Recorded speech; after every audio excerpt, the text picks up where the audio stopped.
ജിമ്മിൽ സ്ഥിരമായി പോകുന്നതുകൊണ്ട് കുട്ടികളുണ്ടാകാൻ പ്രയാസം വരുമോ? പലരുടെ മനസ്സിലുണ്ടാകുന്ന ഒരു സംശയമാണത്. സ്ഥിരമായിട്ട് പോകുന്നവരിൽ രണ്ട് കാറ്റഗറീസ് ഉണ്ട്. അതിൽ ഒന്നാമത്തെ ഗ്രൂപ്പ് എന്ന് പറയുമ്പോൾ ജിമ്മിലൊരു 1-1.5 മണിക്കൂറോ പോയിട്ട് പ്രോപ്പറായിട്ടുള്ള വെയിറ്റ് ട്രെയിനിങ്, കാർഡിയോ ഇതെല്ലാം ചെയ്തിട്ട് വെയിറ്റ് കുറയ്ക്കാനും ബോഡി ഒന്ന് ഹെൽത്തി ആക്കാനുള്ള ഉദ്ദേശത്തിൽ പോകുന്നവർ. രണ്ടാമത്തെ ഗ്രൂപ്പാണ് ബോഡി ബിൽഡിംഗ് ചെയ്യുന്നവർ. പലപ്പോഴും ഈ ഗ്രൂപ്പുകാരിലാണ് കുട്ടികൾ ഉണ്ടാകാതിരിക്കാനുള്ള പ്രശ്നങ്ങൾ കാണുന്നത്. ഇവരിൽ തന്നെ നാച്ചുറൽ ബോഡി ബിൽഡ് ചെയ്യുന്നവരുണ്ട്.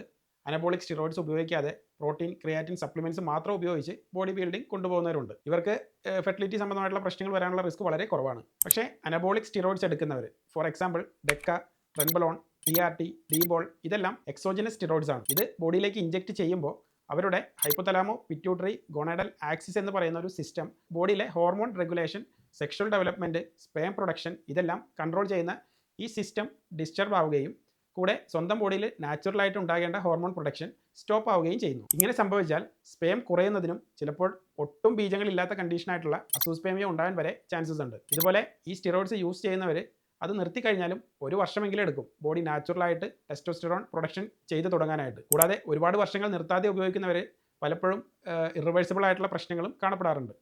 കൂടാതെ ഇതോടൊപ്പം മറ്റു പല ഹെൽത്ത് കോംപ്ലിക്കേഷൻസും ഉണ്ടാവാറുണ്ട്. So please stay away from any drugs and do it naturally. Velith Homeopathy, on a mission to cure.